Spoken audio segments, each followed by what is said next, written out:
Olá pessoal, nessa videoaula nós vamos abordar um assunto similar ao que é o teste de mesa, porém nós vamos fazer agora num ambiente diferente, no Pascalzinho. O Pascalzinho e como alguns outros IDEs, eles possuem uma ferramenta onde permite que você consiga executar o código passo a passo, acompanhando linha a linha de execução, inclusive onde você consegue entender a própria execução do código do ponto de vista lógico e também acompanhar os valores que as variáveis vão sofrendo durante a execução do código. Lembrando que nós temos as videoaulas a respeito do teste de mesa e essa execução passo a passo do Pascalzinho é uma forma, digamos assim, automática, mais automatizada de também executar algo similar a um teste de mesa, porém no ambiente de programação, de maneira tal que você consegue identificar, né, as variáveis, a lógica empregada, ou seja, tudo aquilo que envolve o programa para um melhor entendimento do código que você está realizando. Isso principalmente naqueles casos onde até a própria execução do código não é exatamente como você quer, seria uma forma de fazer essa execução, ou seja, depurando, buscando algo, digamos assim, que não está correto no programa e, evidentemente, corrigindo quando necessário. Então, na realidade, essas técnicas são técnicas auxiliares, que permitem que você consiga aprimorar mais os seus códigos. Como que isso ocorre no Pascalzinho? Aqui no Pascalzinho nós temos, ao lado da compilação normal, executar F9, nós temos a execução passo a passo, com as teclas de atalho Alt F9. Veja que ali está escrito, executar o programa passo a passo. Essa que é a finalidade dessa maneira de fazer a execução do código. Porém, como preparativo, digamos, para essa situação e para que você possa visualizar não só o código, mas também como as saídas dos códigos, a minha sugestão é que as janelas sejam minimizadas e uma colocada ao lado da outra. Ou seja, então você minimiza uma vez a janela de edição do Pascalzinho e a tela de console você coloca ao lado, ou seja, uma tela ao lado da outra, conforme estou fazendo aqui nessa videoaula. Então, aqui eu tenho o código. Vou usar aquele mesmo código que nós já utilizamos durante a aula do teste de mesa, que é o exemplo decisão 3, da página 119 do livro do Algoritmos 1, e vamos verificar a lógica constante desse código e o desenvolvimento das variáveis durante a execução. Então, a partir do momento que nós temos as janelas posicionadas, lado a lado, conforme expliquei anteriormente, eu posso iniciar o processo de execução passo a passo. Então, eu clico no ícone correspondente e ele inicia a execução. Observe que aqui ao lado, né, da área de edição, ele já criou automaticamente um quadro onde tem as variáveis daquele programa. Quais são as variáveis que eu tenho? Eu tenho a variável A, a variável B e a variável C do tipo inteiro. Então, estão aqui, ó, variável A, variável B e variável C e são do tipo inteiro. E o valor dessas variáveis naquele momento ainda é zero, ou seja, não houve ainda atribuição de valores para ela.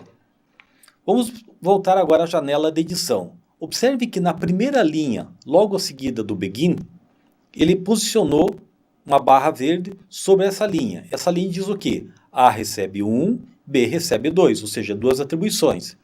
Bom, eu quero que essa linha esteja executada. Como que eu faço isso? Basta apertar a tecla de atalho F7, que aquela linha automaticamente é executada e o cursor se posiciona na próxima linha, que seria a execução natural do programa. Então aqui, se A menor que B, then faça alguma coisa.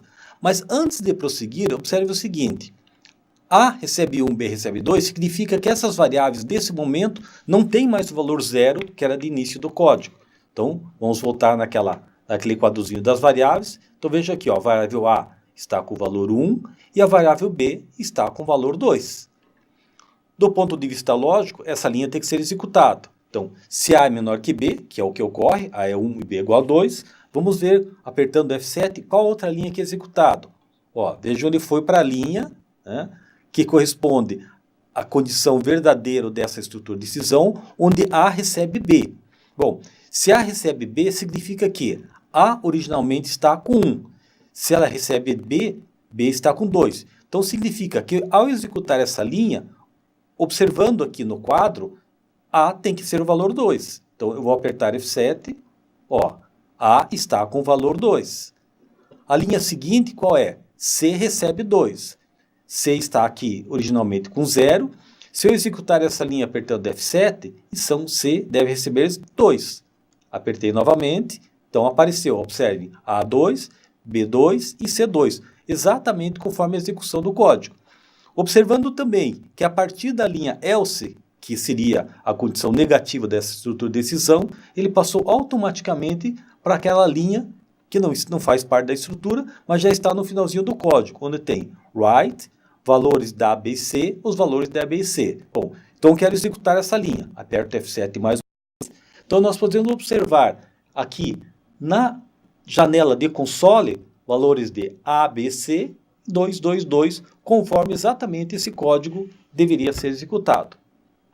Ok, gente?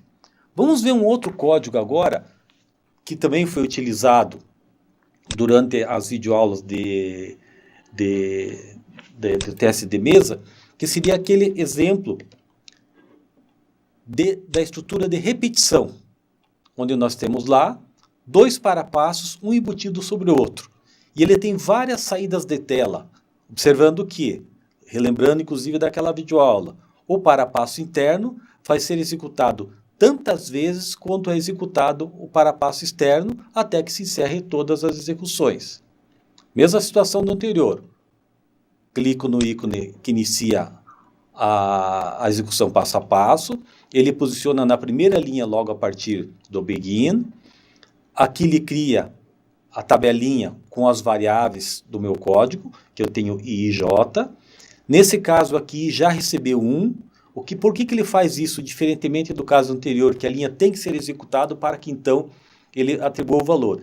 É que nesse caso é uma estrutura de repetição e ele tem que tomar decisões. Então, para que ele vá para a linha seguinte, ele deve saber já de antemão qual o valor daquela linha. Então, nesse caso, o valor de I é igual a 1. Se eu apertar F7, veja o que ocorre.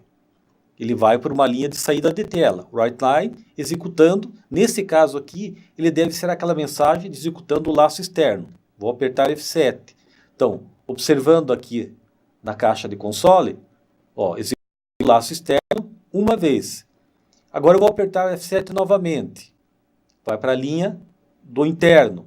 Eu vou executar agora repetidamente o F7 até que se encerre o código. E vocês vão observando que gradativamente tanto a saída do código como as variáveis vão se alterando gradativamente. Vamos focar a imagem nessa área da tela aqui. Então, apertando F7, vejo que a variável J mudou, a variável I também mudou, e observando que externamente o código vai sendo executado passo a passo, de acordo com a quantidade de vezes que cada passo deve ser executado. Já estou no externo 5, ou seja, I já é igual a 5. Então, esse parapasso externo já não vai ser executado mais a partir do momento que o interno se encerrar. Encerrou, já foi para o encerramento do código e automaticamente eu tenho toda a execução do meu código sendo observada aqui nessa tela. Ok, pessoal? Então, vocês perceberam que é bem interessante essa maneira de utilizar a execução passo a passo, simultaneamente acompanhando tanto o desenvolvimento das variáveis como o desenvolvimento da execução do código em si. Vamos para mais um exemplo que esse não fez parte das videoaulas de teste de mesa, mas consta no livro didático, que é aquele código da média de turmas, onde tem uma quantidade de variáveis bem maior e ele consta da página 163 do nosso livro didático. A diferença da execução desse código em relação ao anterior, que esse vai ter entradas de teclado, ou seja, o código vai ser executado para que você vá na janela de console, insira os dados e depois retorne para a janela de execução para que ele continue a execução até o final do código em si. Então vamos fazer uma simulação aqui da execução desse código também. Novamente, clico no ícone de execução passo a passo, já observando, que todas as variáveis desse meu programa são criadas aqui. Então eu tenho alunos AP, aluno RP, continuar, média total, N1, N2, N3, N4 e soma. Todas as variáveis estão inicializadas, as numéricas com 0, e uma que é do tipo caractere, ela está com nulo, ou seja, ela está zerada, ela está como se fosse zerada, ou seja, sem valor inicial para a execução inicial do código. O meu código se inicia, logicamente, a partir do begin. Novamente, a barra verde se posiciona na primeira linha correspondente, marcando, inclusive, que ela é a próxima a ser executada. Então, eu tenho alunos igual a 0. Evidentemente, nessas 4 primeiras linhas não vai ocorrer nada. Por quê? Porque todas elas correspondem ao quê? A inicialização de variáveis com 0, que coincidentemente, pela primeira execução, já se iniciou com 0. Agora ele vai para a linha do repeat, ou seja, então aqui eu tenho uma estrutura de repetição. Essa estrutura de repetição vai ter algumas saídas de tela, então vou executar passo a passo aqui também, apertando F7, inclusive já apareceu na minha tela de console, curso de licenciatura em computação, EPG EAD, algoritmo de programação 1, programa que calcula a média de 4 notas bimestrais, e aqui ele já está pedido, ó, entre com 4 notas, no caso, para esse programa. Então, entre com a primeira nota, aí ele parou a execução no read N1, seria a primeira nota. Então, eu clico na janela do console, coloco a primeira nota, aperto Enter e volto a execução para outra tela, que seria a tela de execução. Clico nela novamente, F7, novamente read N2, clico nela, vou colocar um 9, dou um Enter, volto para a execução da tela do F7, read N3, novamente vou na tela de execução, vou colocar mais na nota 7, dou um Enter, volto para a tela da edição, read N4, volto para a tela de execução, pus um 9, voltei aqui para a tela de edição novamente. Pois bem, o que nós temos aqui agora? Então, a partir do momento que eu inseri as 4 notas e apertei F7 na última execução, ele já se posiciona em outras linhas de cálculo. Mas vamos agora voltar aqui, antes de prosseguir, no quadro de variáveis. Observem que as primeiras variáveis continuam com 0, mas as variáveis N1, N2, N3 e N4 estão com os valores que eu inseri via teclado. 8, 9, 7 e 9. Agora, a próxima variável que vai sofrer alguma alteração é a variável média, onde ela vai ser atribuída a ela a média dessas 4 notas. Então, vou apertar F7 uma vez. Então, se eu for na variável média, automaticamente eu já tenho o valor correspondente.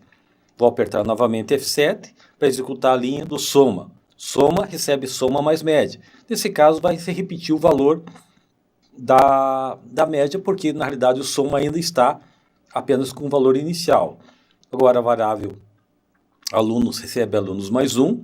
Então, como o aluno está com 0 mais 1, ele deve ficar apenas com 1, conforme consta aqui. Agora tem uma estrutura de decisão. Se média maior ou igual a 7, then faça alguma coisa. Então, cliquei, é verdadeiro, porque realmente a média ela está em 8,25. Ele vai mostrar agora a condição de aprovado. Então, se eu for aqui no console, eu tenho lá aprovado, média 8 igual a 25. Aí tem mais uma execução aqui, onde alunos AP recebe 1, porque alunos AP é igual a alunos AP mais 1. Aí ele vai mostrar uma mensagem, tecla S para sair ou qualquer tecla para continuar. Vou apertar F7 e vou sair. Vou encerrar a execução do meu código. Por quê? Porque automaticamente todo o restante seria exatamente igual conforme ocorreu até agora. Então, nessa saída, ele vai calcular a média total, nesse caso vai ser a média mostrada anteriormente, e vai mostrar os resultados. Então, média total 8,25, total de alunos, na realidade eu fiz a entrada de um aluno apenas, total de alunos aprovados 1, total de alunos reprovados 0, porque realmente não teve alunos, e encerrou a execução do código. Então, com esses 3 exemplos, espero que vocês consigam de alguma maneira, né, nos seus trabalhos, utilizarem esse modo de execução para facilitar o trabalho de vocês e principalmente para que vocês entendam exatamente o que está sendo feito e, evidentemente, né, consigam acompanhar valores de execução das variáveis.